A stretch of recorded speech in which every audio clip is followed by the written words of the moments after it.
welcome to Finance Conversation. This is the 59th episode of the Merging Life and Money Show, and I am delighted to be here. For those of you who do not know me, I am your host, Marie-Jo César. I help professional women bridge the gap between life and money by teaching them the relevant skills and knowledge they need to take control of their money, manage their finances, and understand that they can live their best life with the money they have. Thank you for joining in today. If you are watching the replay, make sure to type #replay in the chat and leave me some comments and questions. Welcome, welcome, and welcome. I come to you live every Thursday at 5 p.m. Pacific Standard Time to share valuable information about how to achieve financial wellness and live your life with means and meaning. Today, my guest, my special guest, I would say, a special contributor to the show, Eric Dudley, will be focusing on some of the most common mistakes that people make with their 401k plan. And it will talk also about how to avoid them. So thank you for being here today, Eric. So Eric, for those of you who do not know Eric, because you should know him by now because he's a regular contributor, Eric is an independent, experienced holistic financial advisor whose specialties are retirement planning, hence today's topic, investing solutions, and life insurance. Eric is also the founder and president of Dudley Financial Group. And I must also note that one of his company's main objectives is to help their clients build their best tomorrow while protecting them today. So welcome, Eric, to the Merging Life and Money Show, and welcome, followers and listeners. Thank you for joining in today. So grab a pen and a notebook, as you might want to take some notes to discuss them further with family members, friends, colleagues, whomever you want to, because it is about sharing values that could benefit others. So if you have any comments or question whatsoever, make sure to put them in the chat. As you may know, the main objective of the Merging Life and Money Show and my very strong why is to empower as many women as I can with what I know about money and finance. Okay, so today, again, we will be addressing the 401k plan, which is a vehicle provided by employer for employees to prepare for their retirement. So the 401k plan is a great tool to help you save for retirement. However, it is important that you make sure that you are doing it right and that you are not making any mistakes, because mistakes can stop you from reaching your retirement goals and can lead to a lot of stress and anxiety. So before we get started, I like to state a few disclaimers, right? So everything said in the Merging Life and Money Show is for general, informational, and educational purposes only. And it is not intended to constitute legal, tax, accounting, or investment advice, and should not be relied upon for tax, legal, investment, or accounting advice. Okay, so you should please consult with your own tax, your own legal, your own investment and accounting advisors before engaging in any transactions. Okay, so before I turn to Eric, I just want to say that there are so many employees, that are not aware that they are making huge mistakes with their 401k plans. Mistakes that are costing them thousands and thousands of dollars in retirement savings. So this could be because, who knows, right? They are not aware of the options available to them. or because of, what they understood their employee to explain to them, the advice that they are getting from the employer. I mean, who knows, right? Who knows? So, Eric, help me and my audience understand the common mistakes most employees make with their 401k plan. And as I know that there are many, and we discussed that before the show, and we agreed on looking at 6 of them, right? So I'm going to spell them out, and I'm going to give you the opportunity to talk about them one at a time. So we basically decided to look at the fact that employees are not taking the full company match, and Eric could explain what match means, because not everybody even understand that option is available to them, and they could do it. We'll be talking also about cashing out before retirement, because some people do that, and to their detriment.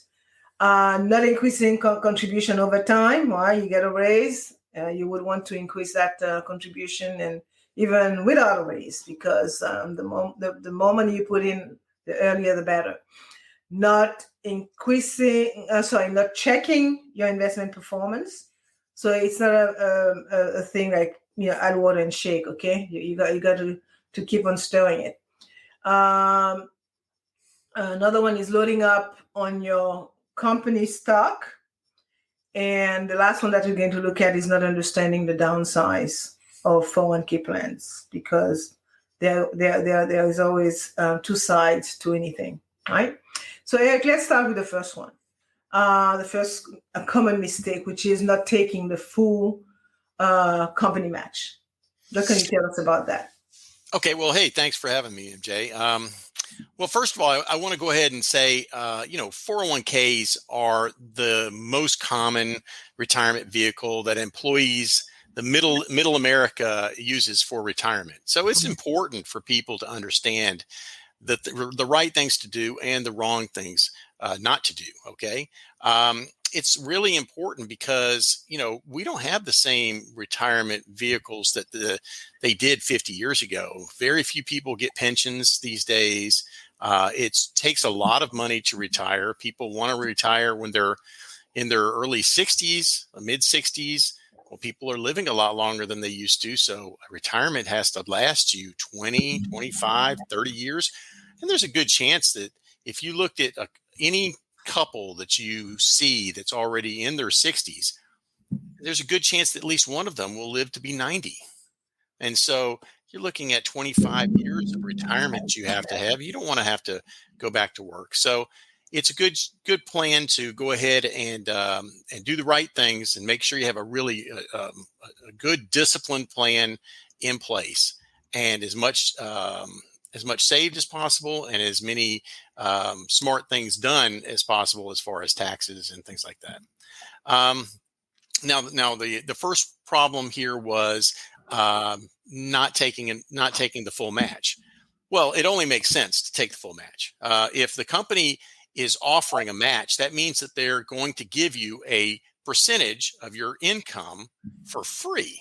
So if they say that they're going to give you a 5% match, that means if you made $50,000 a year, then they're going to give you $2,500 to match your $2,500 to put in that 401k. Now, who would turn down free money? Free money, it's exactly. Just crazy to turn down free money. Never do that, okay?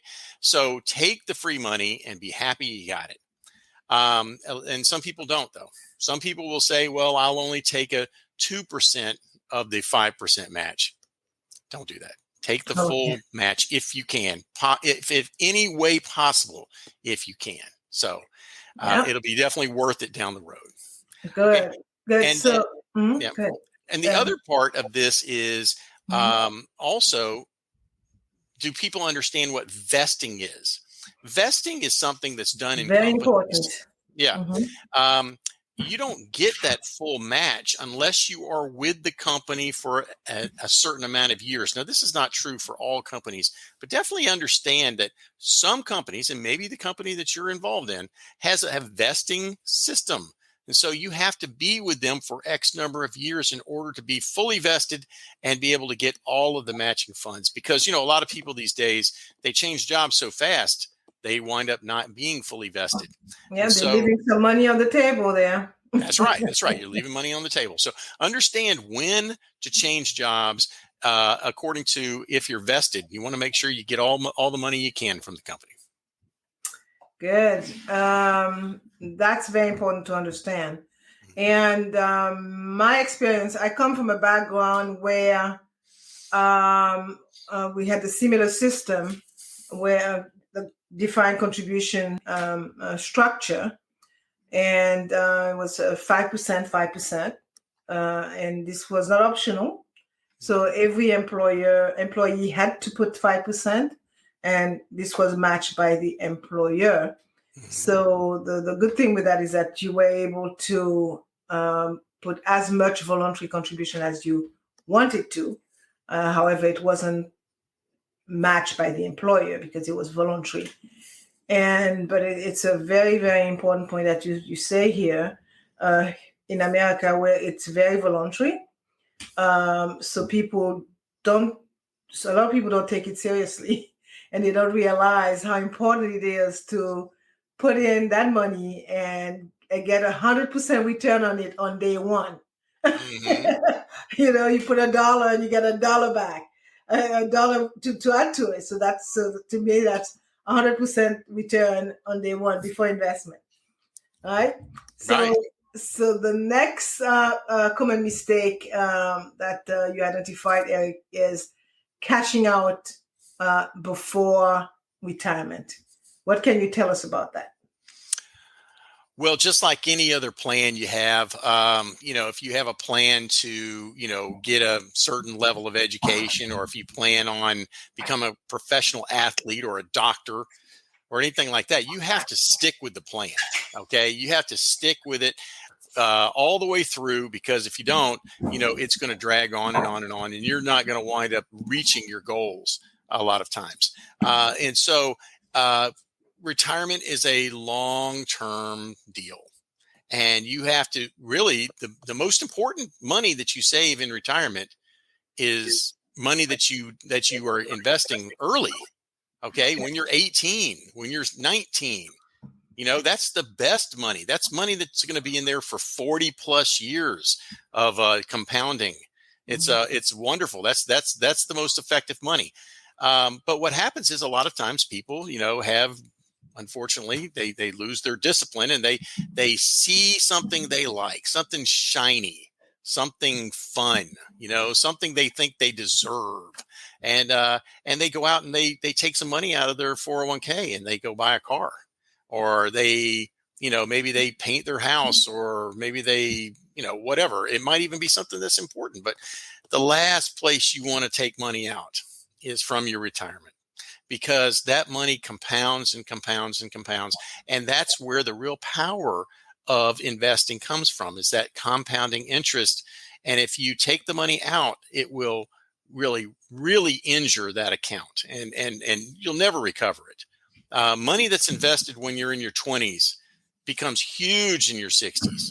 So if you take it out in your 30s to go buy yourself a BMW, you're going to pay a lot more for that BMW than you could have ever imagined. Yeah. Another one is, what should you do with your money?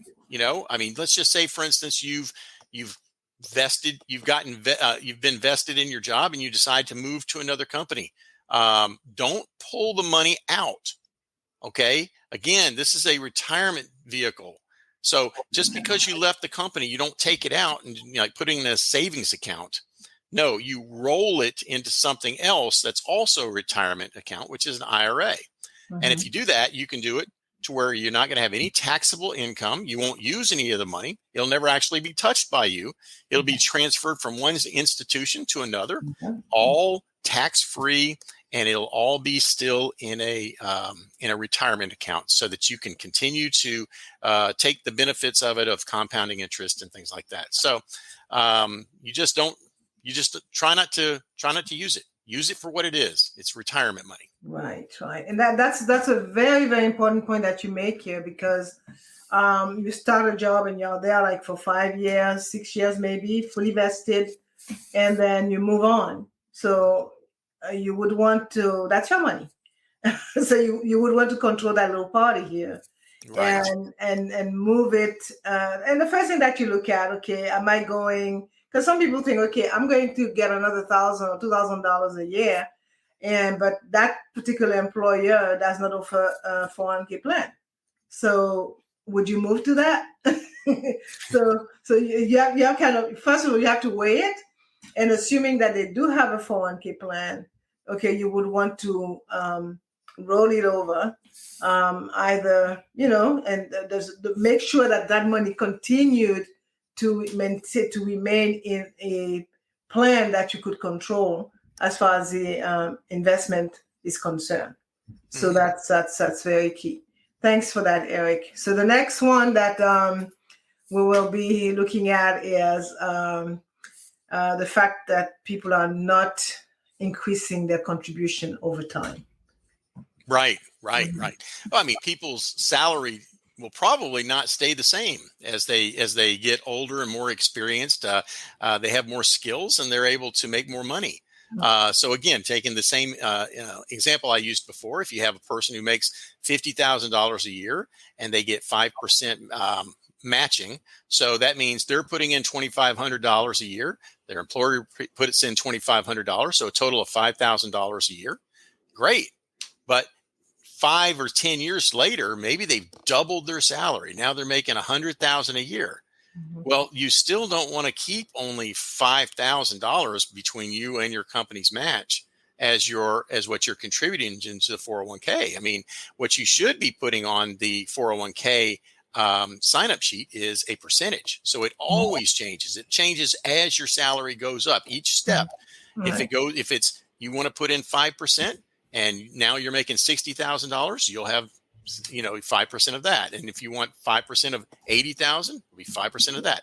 And so you're always increasing the amounts. But another part of that is you don't want to just say, well, I'm going to hit the match, because as you get more and more money coming to you, there's less and less needs. You can contribute more to your retirement then. Now, I'm not saying that you should contribute more into your 401k. That's up to you. I mean, maybe your 401k is doing really well, but there's also a good chance you could invest in something else. Okay, you can invest in a Roth IRA, for instance, which would be tax-free income, that tax-free bucket that we talked about last week, so that whenever you retire, that would be money that wouldn't be taxed. You might want to want to invest into real estate. It might be something to look into. Lots of things to invest in.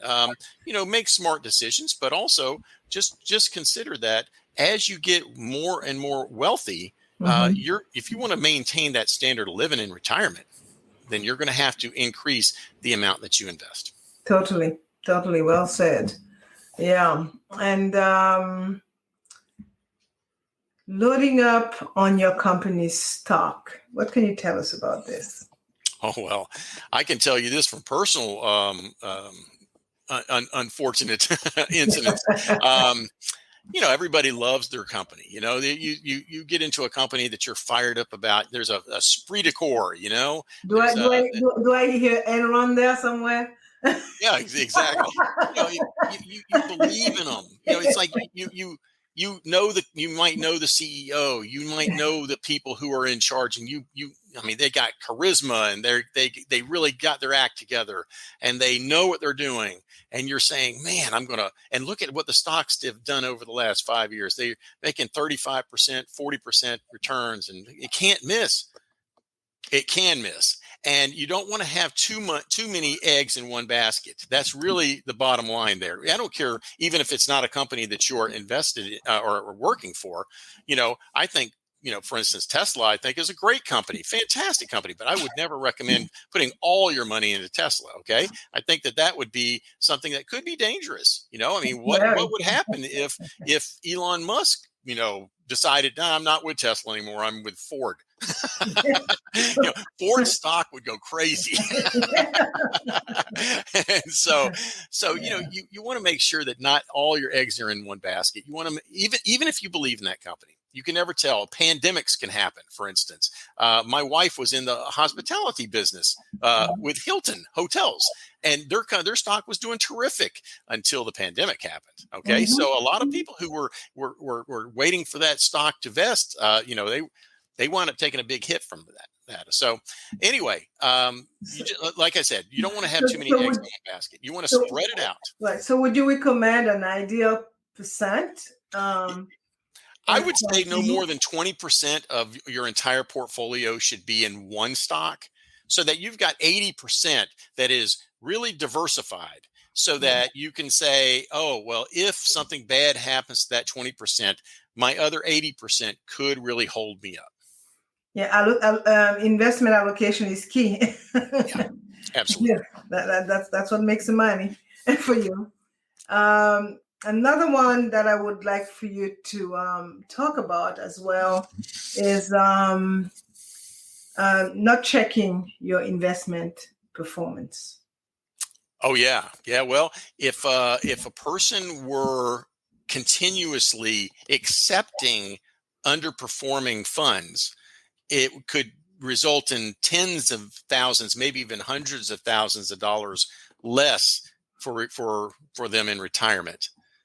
You really should have an expectation of, hey, I need to be in the right funds that are doing really well, and all you have to do is just check them every once in a while. Just once a year or so, you look through what the average funds are making according to the type of funds you're looking at. Now, you want to make sure that you're comparing apples to apples. You don't want to compare a stock fund or a tech fund, for instance, to a bond portfolio. Bond portfolios just don't move as fast as tech funds would. So yeah, it wouldn't be accurate, but you can look at the other tech funds, lots of tech funds out there. Which ones are doing better? Which ones do better in a 3-year, 5-year, a 10-year period? Maybe you don't want to just look at the ones that did better last year. Just look at the ones that are consistently doing better. And that way you'll have an idea of, is mine doing really well, or should I make a change? At least look at that once a year, so that you can find out if you're really getting the most bang for your buck. Yeah. So basically the advice there is just don't pick a percentage and pick an investment allocation when you first start and forget it. You can't do that. Okay. Right. So it's a couple of things. Yeah. If you're asleep at the wheel, you are going to drive off a cliff. Yep. So that's key. So and for the past decade, or maybe before, since 2008, I do believe personally that any investment book need to be rewritten. The basics have gone through the window, and a new investment vehicle have been introduced to the traditional investment option that people used to have. And so it is very, very important that pension is definitely investment. Get to know exactly how your portfolio is doing. Okay, there are books, there's the internet. You could track the performance of your portfolio. If you feel that you don't understand, there is always help. There are investment advisors, plenty of them everywhere. So make sure that you that you follow that. This is your paycheck when you no longer get a paycheck. Right. So you have to make sure that this is taken care of.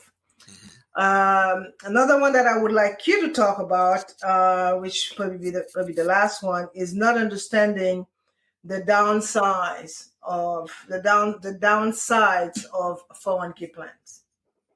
Yeah, that's right. 401k plans can be effective. Not to say it's without its warts, though.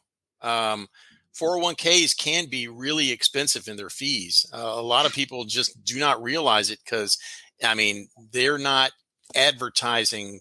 Look at this fee and look at that fee. I mean, they're kind of keeping them underneath the books and sweeping it under the carpet if they can. They do not want to show how expensive they can be, but they can be very expensive, especially in small companies. Small companies pay higher fees in their 401ks than larger ones generally, and so you want to make sure that you're not getting killed with those fees. If you are, then you can roll your money into IRAs. As you're going, whenever you transfer jobs and stuff like this, you want to make sure you don't leave it in that expensive 401k. You want to make sure that you go ahead and move it to an IRA that you can control the fees because you can control the investments and types, and that controls the fees. And then also, of course, IRAs have better investment options than 401ks. 401ks might only give you 25 or 30, investment options total, whereas an IRA could have hundreds of investment options, different types of investments completely. And then, of course, with the 401k, most people go into it they might ask their buddy who's at the company, what is he doing or what is she doing in their investment. They may not know. Big mistake. I tell people that all the time. Okay, I could be 40. You could be 40. I wish. And I could have a kid going to kindergarten. You could have a kid going to university, right? So this affects the way that you plan for the future. Right. So you have to be very, very aware of that, and don't look at your coworkers' application form and select whatever they selected, even they are the same age as you are. So educate yourself of the various options that are available to you. Yeah. And that is a great example that you made, because the person who is next to you, even if they're the same age, may have completely different circumstances in their lives. I mean, who knows? Maybe that guy's going to inherit $50 million because he married into the right family. Who knows? I mean, it may not affect him at all. He doesn't care. Yeah, this could be his play money. Right, exactly. I'm planning on giving this to my college. Something like that. No, I mean, you want to make sure that you're doing what you can to understand how to invest it for your own circumstance. And that, in my opinion, you should probably get a financial advisor, an investment pro, to give you some advice. And or at least read up on it, because everybody's situation is different, and you want to make sure you're doing the best for yourself. Oh, absolutely. This is very, very important. And as I said always, I will continue to say that this is your paycheck when you no longer work. So you have to make sure that you got enough money in that pot that is going to last you years and years to come. And another thing that I used to tell people is that just because you're getting older doesn't mean that you should step out of equities and put everything into fixed income. Life goes on, life continues on. So you want to make sure that you may want to de-risk some, but you want to make sure that you're still there, earning those interests and the return that you deserve on your hard-earned money. And if you don't do that, you won't keep up with inflation anyway. Yeah, and another thing that I would like to mention to 401k members, please become very intimate with the plan rules, the rules of your 401k plan. Get to understand them, get to understand the vesting, Make sure, because you're entitled to have access to investment performance. Make it your business to take a look at it, and you may want to change your investment options over time. Make sure that you do that as well. That is very, very important. So, Eric, this is of such a very vitally important topic, and I really thank you for enlightening us on those common mistakes that employees tend to do with their 401k plan. Okay, so I'm just going to sum it up because it's already 30 minutes that we've been talking, believe it or not. We talked about 6 of the common mistakes that people tend to do with their 401k plan. We mentioned not taking the full company match. Remember, your employer, some employers do match your contribution, so take advantage of that. Cashing out before retirement. This is not your play money. This is your paycheck when you no longer work. So you want to make sure that you're putting enough aside there. So do not touch it. Not increasing your contribution over time, as Eric mentioned. You may be with a company for a long time. You started at a salary, and within a short time, you could be making double. So do not, go for the percentage rather than a flat amount, because with the percentage, it goes with your paycheck. So make sure, and plus, you are making more money and you are getting older, and you have less of a need for money at a time. So you may want to put that money toward a Roth IRA or increase your contribution altogether. Make sure that you maximize that 401k plan. Not checking your investment performance, very important, right? It's like putting the turkey in the oven and never checking it out. It's going to burn. So, so you got to keep an eye on it, right? And baste it when you need to. And loading up on your company stock, which is not always a good solution. Okay. So as I see it, the 401k plan is a great way to save for retirement, no question about it. But it's important to make sure that you are taking advantage of all the benefits it has to offer.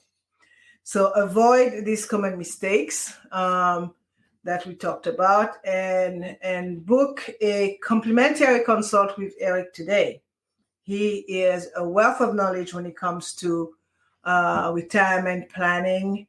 And he will help you make the most of your 401k plan so you can relax and enjoy your golden years worry-free.